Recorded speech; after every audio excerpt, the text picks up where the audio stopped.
Two junk journals in two totally different styles, created simultaneously. Welcome to another episode of my little series here on my YouTube channel, in which I want to show that you can take every inspiration and transfer that to your own junk journal project, or of course to any other papercraft project. In today's video, I would like to show you a really simple and time-saving and of course fun technique to distress all of the pages for your junk journal at once.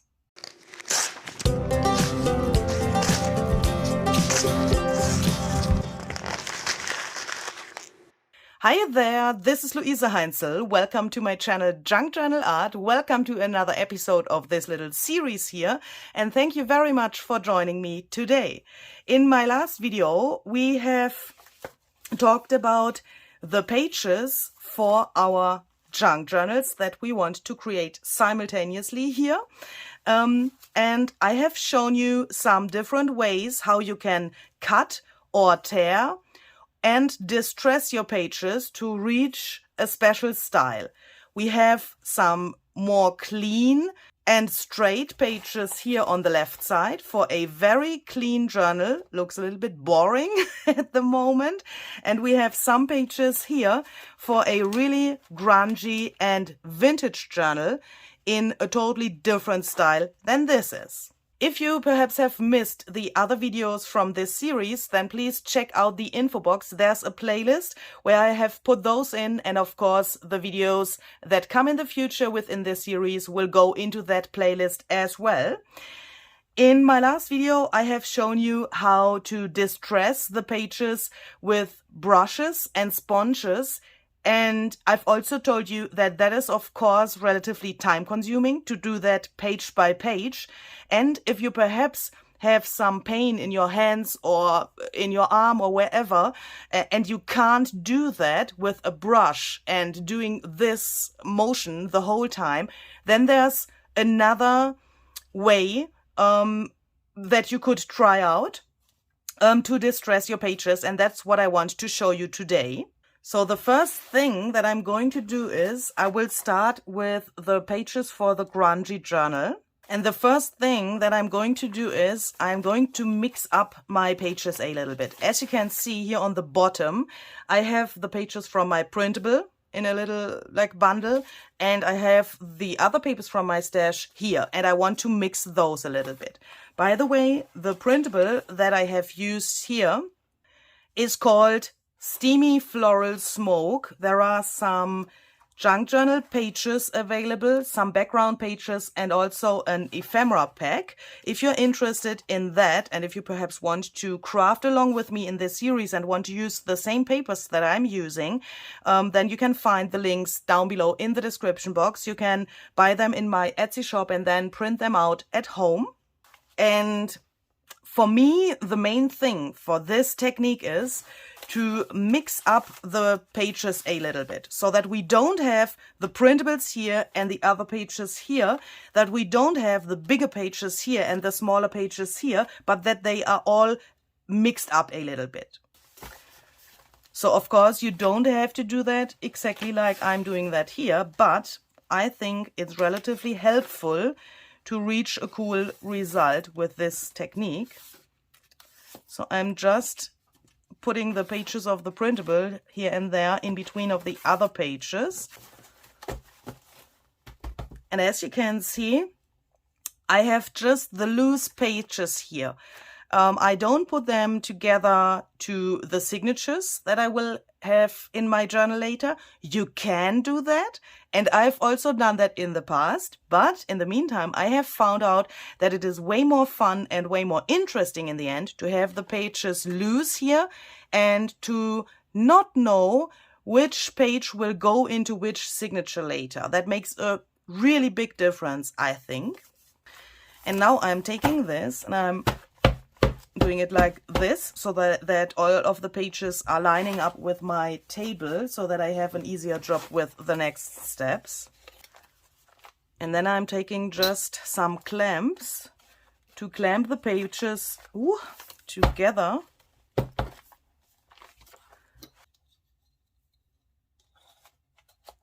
And those clamps are really helpful because you can now put those little guys like this, and then you can put it to your table like this, and it will stay relatively good by its own.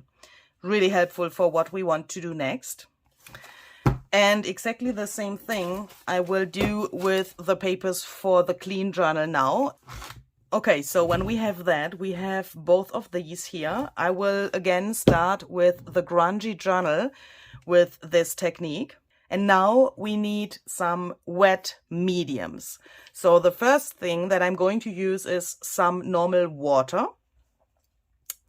And then I have looked to my color palette that I have chosen for this journal, and I have taken out the sprays from the colors that I have here, meaning ground espresso oxide spray.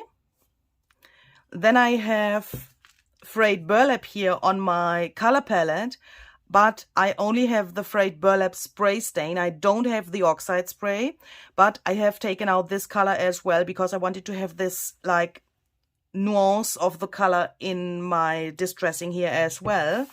Then we have brushed corduroy. This is also the oxide spray. I have the forest moss oxide spray and the wild honey oxide spray. If you don't have those sprays, or if you are not familiar with those mediums from Ranger that I'm using mostly in my videos, of course, you can also use any other wet medium that you might have. You could use watercolors. You could use some acrylic paints mixed with water so that they are really liquid. And you also, and of course, any other things that you could imagine. And you, of course, also don't need a spray bottle. Yeah, that will make sense in a second. You can also apply your medium with a paintbrush or with a sponge or with your fingers or whatever you have at hand. Okay, so let's take the pages. And the first thing that I'm going to do now is I'm going to spritz some water to the edges of my pages. I also have a video where I show you how to get an even more grungy look to the pages by hammering with a hammer or a ruler to the pages to reach an additional distressed effect to the pages. I will link that video for you below this video so that you can check that out if you are interested in that. For this journal, I have decided that I don't want to have it so extremely grungy. Yeah, I also wanted to show you, of course, the difference, what happens if you do this without the hammering. So you can, of course, vary that. Please do what you like better. And as you can see, the pages are already starting to get little waves so that this looks not so boring like straight paper anymore. Okay, so next we are going to start with the darkest color that we have. I think that's the best idea, but of course you can just play around and try that out. For me, it's the easiest and best way to start with the darkest color because then you can control the amount of grunge a little bit better. And now I'm taking this and I'm here, the distance between the distance between the pages is relatively big. So I'm pressing this a little bit together so that not too much of the spray can go completely into the pages. And then I'm going to spritz to the edges here.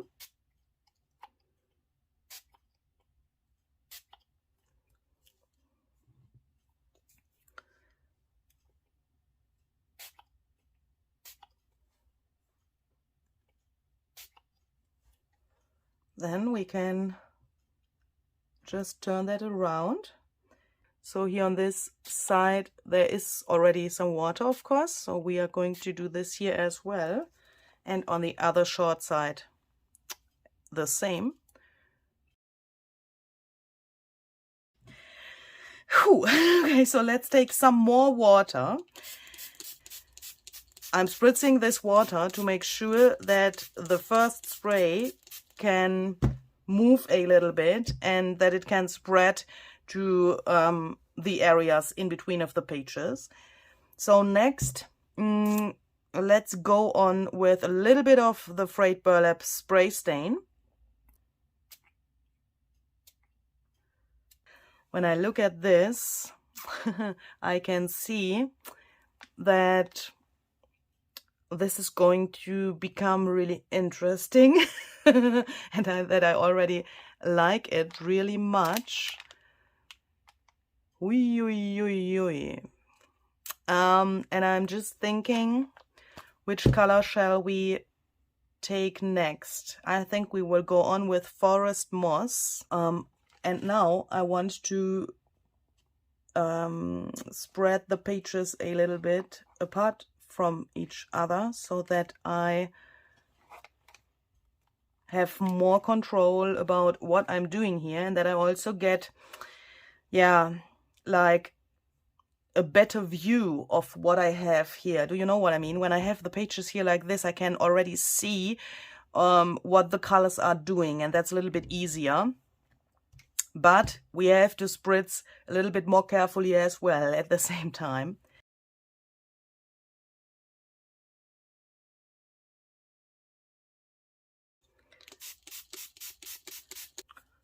A little bit here perhaps as well. I will also add a tiny little bit of wild honey, but not too much, because on our color palette, this color is really like this color that pops out in the journal. And that is like an accent, and I don't want to overload the journal with this color. So I will put only a tiny little bit of that to my edges here.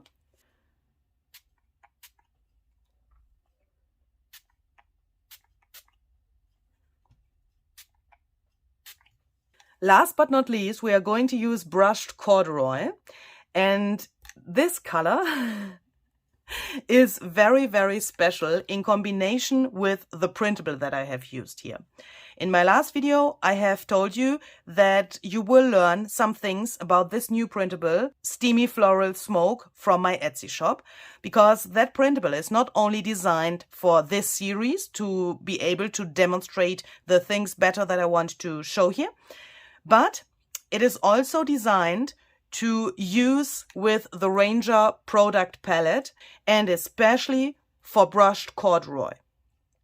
I have found out some things that I have included into my thoughts while I created the printable, and that I of course want to show you and share with you so that you can do that if you have those things at home with the printable as well.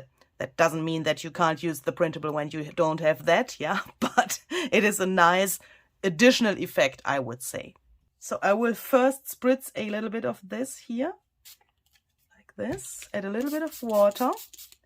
And you could also take the nozzle of this thing and go over the pages like this. That is also a possibility to put the color on here when you want to control it a little bit better, because of course this is not so much like if you would spray it, and you can get really nice effects with this technique as well. Another way to control better where you want to put the ink is of course using the refiller of the oxide ink, because that little bottle here has a really small tip as well, and you can apply that really controlled. A second ago I have talked about brushed corduroy in combination with this printable. That would work really well, and frayed burlap oxide ink would work really well as well. As I said before, I only have the spray stain from the frayed burlap color. So in this step now, I'm using the Distress Oxide refiller to get the oxide effect of the frayed burlap color as well, next to brushed corduroy, which is a really good combination for this, I would say. So I'm just putting only the tiniest amount of that to the edges of the paper. I'm guessing that you in the camera nearly can't see what I'm doing here, or that I'm doing something, because it is a really, really tiny amount. Can you see this here? That is all what I'm putting here, and it is enough for this effect. When you use the refiller, please don't use too much. Yeah, don't press too much to the bottle, otherwise you have a really big problem later. So I'm spritzing only a tiny little bit of water really, really carefully in here, especially there where I've just put the refiller ink.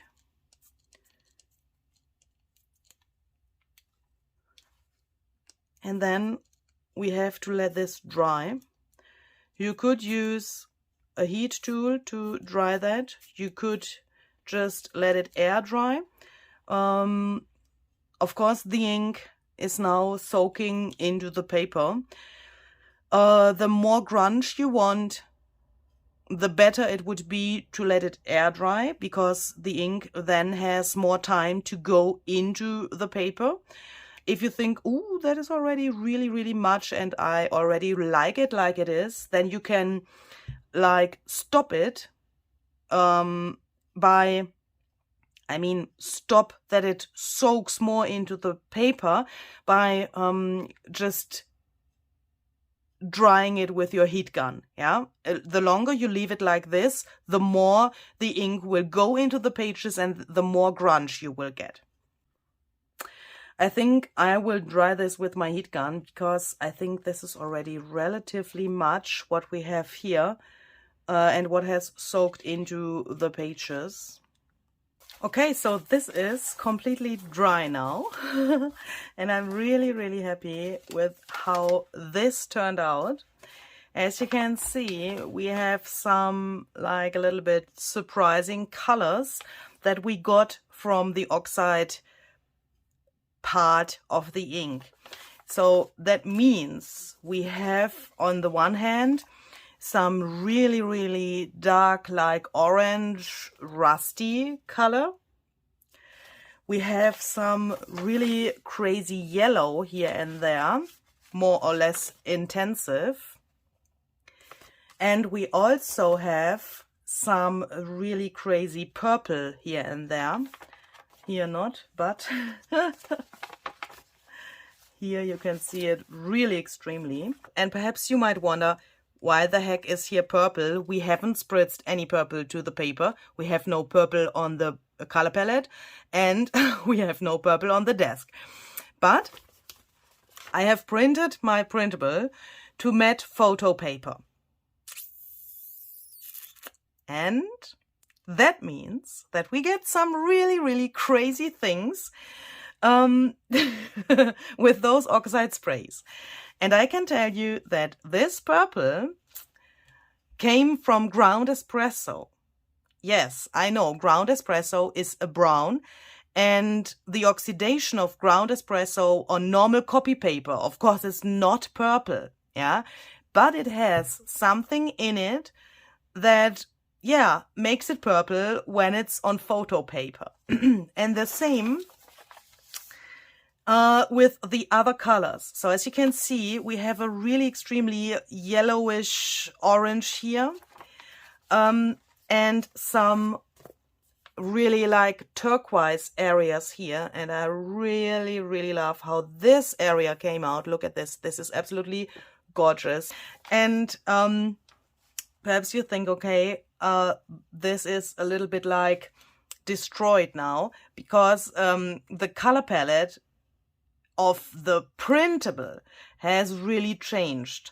I mean, if you remember the original colors of the printable, there was not this orangey yellow. There was no like really extremely turquoise. But now when we look at that, we have something like this, and that is, yeah, crazy, isn't it? You can't control that so good when you spray that. Of course, you get what you get. But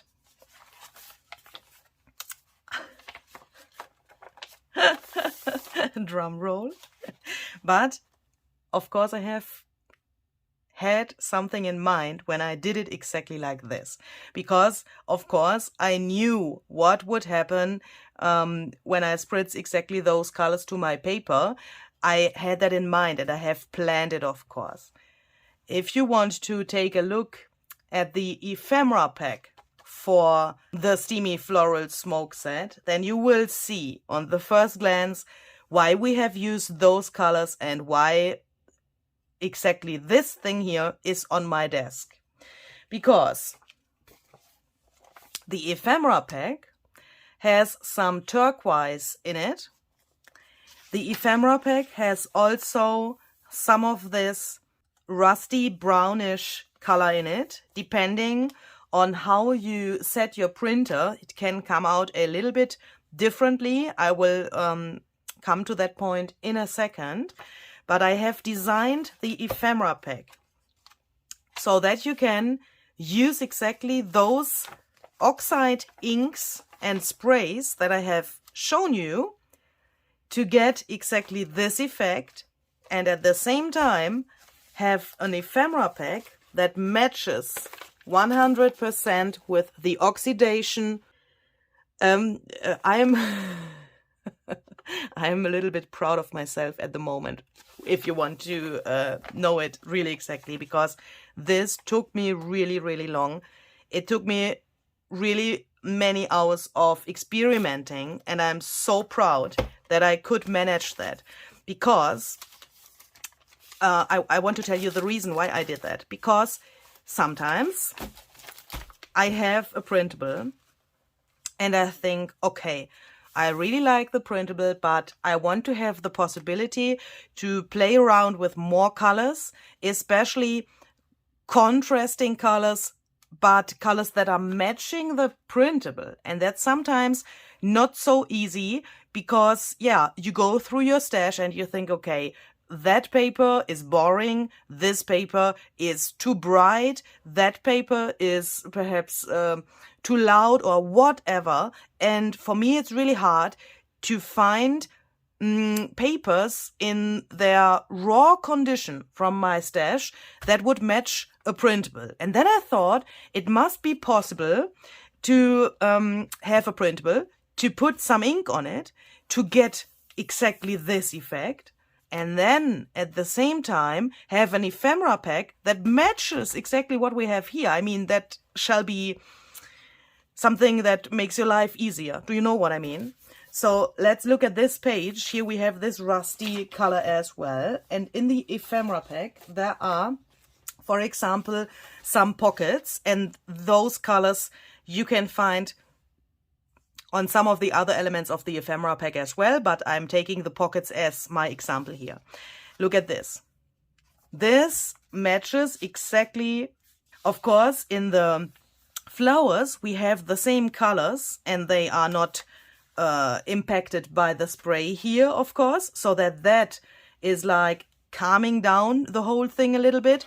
But if you imagine you would have the pocket here, for example, then you would have something that would match the effect that you got with the sprays, and it matches exactly.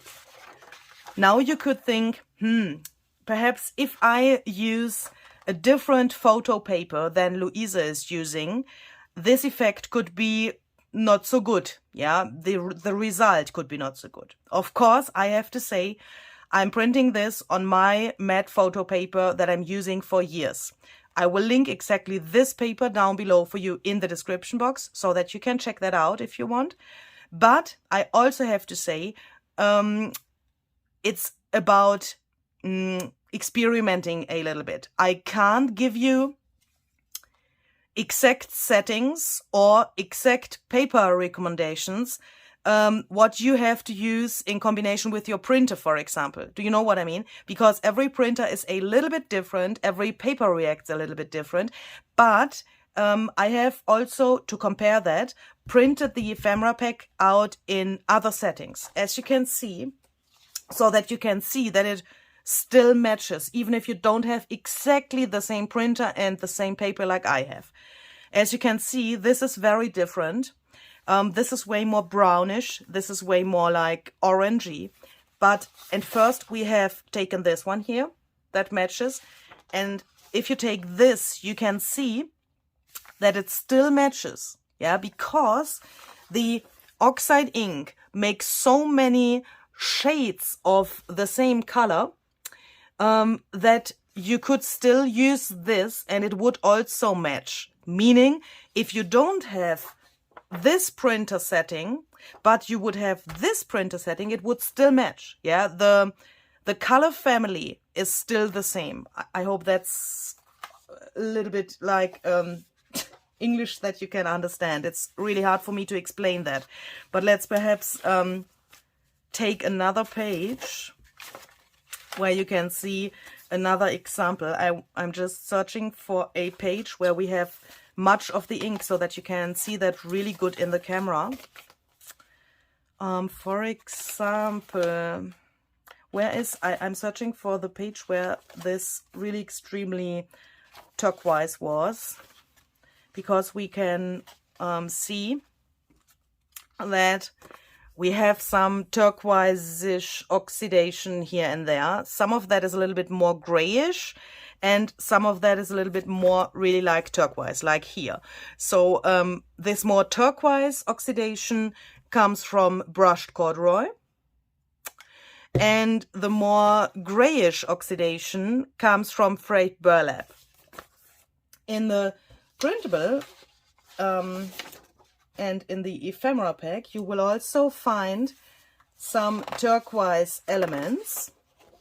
I have some tags, also in this brownish yellowish colors, as you can see, but also here in this oxidation color of brushed corduroy and frayed burlap. And as you can see, hopefully, this matches really, really well. And if you put those tags to your page, I will just put it behind it so that you can perhaps see it a little bit better. Then you can see that this matches perfectly. Hopefully. And even if you print that out in a little bit different printer settings. So by the way, this is the most ink saving, fastest and lowest quality that my printer can print, yeah, because I wanted to show you that even if you don't have a professional printer, that you can still use this in combination with the oxide inks, and that it still would work. So of course, if I could print it in a better quality, I would do it, because you see this here, this is matching, it's okay, but the quality of this print, of course, is not so good like the other one. It would work great, I would say, but if I had the chance, I would, how can I show you that? I would definitely take the other print. But it works. And I'm hoping that you like this idea of having ephemera that you now can put onto your pages, that is matching the oxidation of the oxide ink. So that was the plan. If you want to check out the ephemera pack, I will put the link of that, of course, also down below in the description box. But before I go, and do some other things and say goodbye, we of course have to do this whole thing, this whole method in a different way to those papers for the clean journal. And I would like to talk about how you can do that if you don't want to have such a really like messy, grungy style on the edge of your pages. What can we do when we see something like this somewhere and this technique, but we want to have a really clean journal? What can we do if we like this technique? So let's talk about that. The goal for this journal is to make it really, really clean. And you could, of course, now say, I want to leave this exactly like it is. I want to have those straight edges of the paper. I don't want to have something like this wavy look. Too grungy for me. This is my style. Then be happy. Just do nothing and leave the pages like they are. So simple, yeah? Don't do anything to the pages. If you say, okay, perhaps I'm the more straighter crafter and I want to have a clean journal, but I want to try that out with a little bit like wavy pages. What could we perhaps do then? If you want to have some color, even if you have a clean look here, yeah, what could you do then? That are questions that you have to ask yourself, of course, and that you have to discuss with yourself and then decide what you want to do. You can see how this looks now, and you can imagine how it would be when I leave it like it is. I mean, it would stay the same. So I would like to start with water to show you what could happen with such a journal by adding water. And I also want to decide if I want to use some color here as well. I have taken out hickory smoke and pumice stone oxide spray because we have those colors on the color palette as well. But to be completely honest, I have absolutely no idea if it's a good idea to put those colors here to the edges of the pages, because I don't know if that then later on will get grungy as well. But we will try that out. I will take not so much water like on the other pages.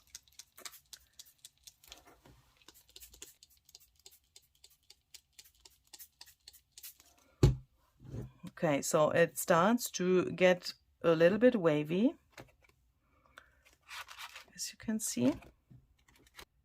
And of course, the distressing that we did the last time with the sponge and the brush now is impacted by the water a little bit. As you can see, this gets a tiny little bit like faded. I really like this, I have to say. If you want to avoid that, please don't spritz water, but I really like this. This is great. Okay, shall we add color or what shall we do? I think I will add a little bit of color. I'm just thinking I want to add some color, because if I don't do it, I will never know what would happen. But I'm just thinking the hickory smoke is relatively dark, isn't it? And really intensive.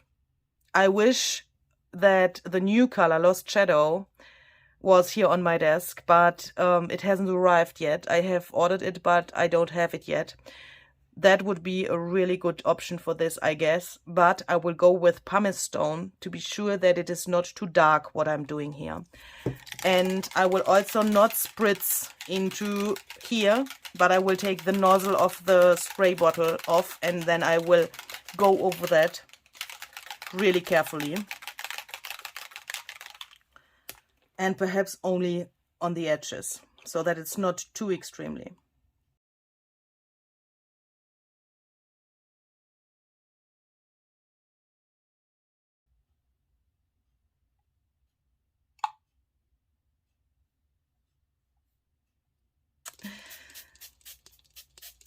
Okay.